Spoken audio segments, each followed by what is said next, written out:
Hey, it's Saul Overman with Saul Overman Survival. We're going to review a couple knives today. These are going to be considered long-term reviews. I've had both of these knives for quite a while. They're both by Cold Steel, both similar length, both come in about 10 inches. Overall length, this is the Pocket Bushman, and this is the Kudu by Cold Steel. Start with the Pocket Bushman. I've had this for about 2 years and used it very heavily. I carried it exclusively for over a year. I've used it a lot of heavy cutting tasks I've done with it.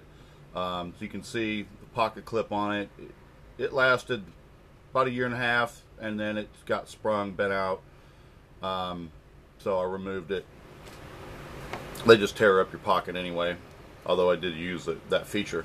This is a folding knife. It has an interesting locking mechanism. It unlocks by pulling this lanyard ring on the butt, and that slides that bolt, you can see it move, out of a recess in the back of the blade.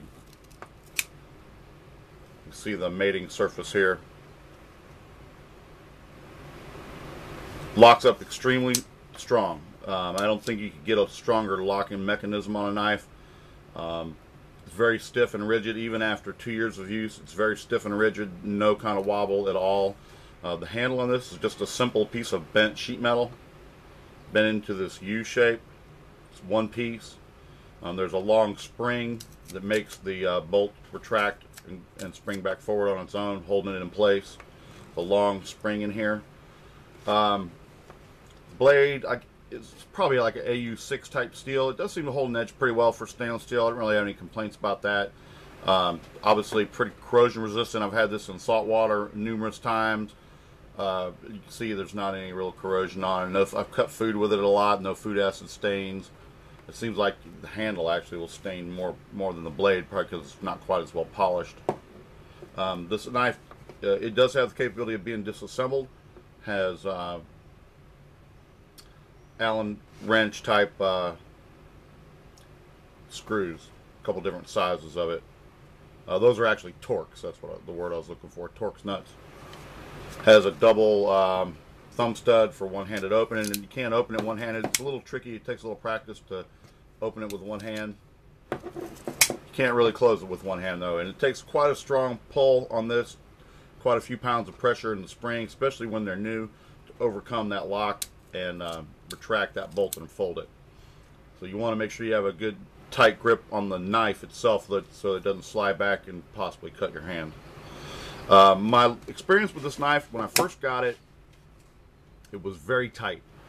I live on the beach, I go to the beach a lot, and in saltwater environment, boating a lot, and what I found is that any contamination of sand or grit or even clothes lint would build up inside the groove down on that locking bar where it moves, and that would lock up the knife.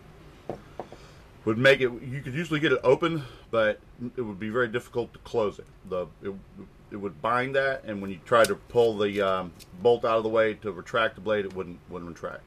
Kind of dealt with that for a while, and what I would do is when it would get stuff in it, I'd just take it and drop it in a pot of boiling water and boil it out, and then let it dry thoroughly, and then drop a little oil on it, and that would usually take care of the problem for a while.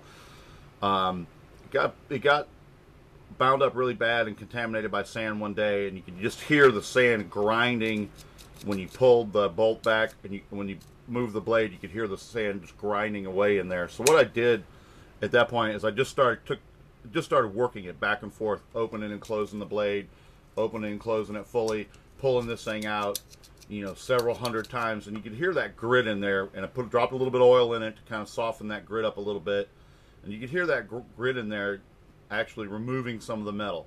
After I did that, I went ahead and bolted it out and oiled it, and I found that doing that and kind of aggravating that gritty wear in there actually loosened up the tolerances on the knife a little bit, to where it getting dirty again didn't recreate that problem as badly.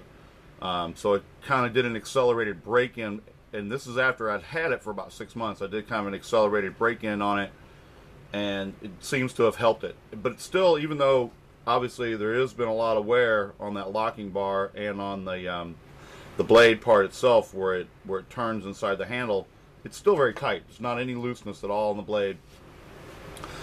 Still locks up very good. And right now you can probably hear that blade work, that bolt work in there. And you can hear the kind of move the grit around. It'll always do that. But that one little problem notwithstanding, and obviously, it's severe use. Somebody that didn't expose it to the kind of grit and dirt that I do probably would never notice that problem, although they may initially have a little problem with clothes link getting in that and binding it up. But you put a little oil on it and clean it. You don't really have to disassemble it to clean it, although I have done that. Like I said, somebody that isn't a severe user as I am with the kind of environment that I do probably wouldn't have that problem with the knife. It's been great. I really, I've never really considered all that issue really much of a drawback on it. It was just something to kind of deal with on it to keep it working right. It's other than that, I mean, it's been very rugged, reliable. Obviously, it gives a large handle and a large cutting surface, and I like that. It's a bit big and it's a bit heavy. It comes in right about 7 ounces. It's a bit large for the pocket, although it does fit behind my wallet fairly well. Carrying this in your pocket in a lot of areas, this knife would be considered a concealed weapon. So, somebody that did that would want to have the proper licensing or permit in their area to allow them to legally do that. So I'm sure in most areas a blade this long would be considered a concealed weapon. Now, these come in at about $30. I don't carry them. I love the Cold Steel products, but I don't carry them. I don't generally sell them. Occasionally I'll come up on something used, or I'll carry one of their products, but generally I don't carry them. I leave that to others. But it is a fine Cold Steel product. I mean, the Cold Steel people have a reputation that they protect. And I've never had anything from them I was in the least bit disappointed with. The last time, another thing I wanted to mention on this, the last time I disassembled it, I found that the spring had somehow bent. It was a little kinked, which kind of shortens its length a little bit and actually makes this a little easier to retract. I don't know how it got bent. It doesn't seem to really affect the performance that much, although I have noticed, like I said, that the bolt's a little easier to retract than I remember it being previously. It seems to be a stable issue with it, and like I said, this thing has been had severe duty for the last couple of years, and I don't think one that who put their knives through that kind of daily use would really find that problem. I don't know why it bent. I'm not sure what happened to it. I don't think it ever bent while it was disassembled or being reassembled. And it's a little gritty right now. It could use to be boiled out and oiled again. I'll probably do that on it today. But that's the Cold Steel Pocket Bushman. The other knife I want to talk about, I've had this one for about a year. Pretty constant use and carry on it. After I got it, I started carrying the Bushman less and this one more. This is the Kudu. Excuse me. This is a very simple blade. It has no real spring in it other than a little bit of springiness that's derived by this back piece. The blade has ratchets on it that bear into this surface here. And you can hear it ratchet as it opens. Just gives it a little bit of resistance while it's opening. Other than that, it has a simple torque screw, holds the blade in place. There's no real spring potential in the blade. It's just a one piece of plastic with their little Kudu Impala emblem on it. These, I didn't really know what to think of these when they first came out. Cold Steel is selling them for, I believe I got this for less than $10 on a special on their website. But I've been pleasantly surprised by it. It's very lightweight, about 3 ounces. It's been very reliable. Like I said, I've used it for a year and I have done some heavy cutting with it. There's no kind of looseness that I've picked up anywhere. The materials have held up well. There's been no degradation of the plastic or anything. Obviously still nice and shiny and clean. So I've been quite happy with this knife. I think it's be a good addition for somebody's tackle box. Obviously it's fairly impervious to salt with nothing really on it to rust. The closing mechanism is a little odd. It takes a little bit getting used to. This ring here, which does rattle a little bit. I mean, that is a detraction, although solutions could come up if that was a real problem. Somebody could rubber coat that ring or something to make it a little less rattly.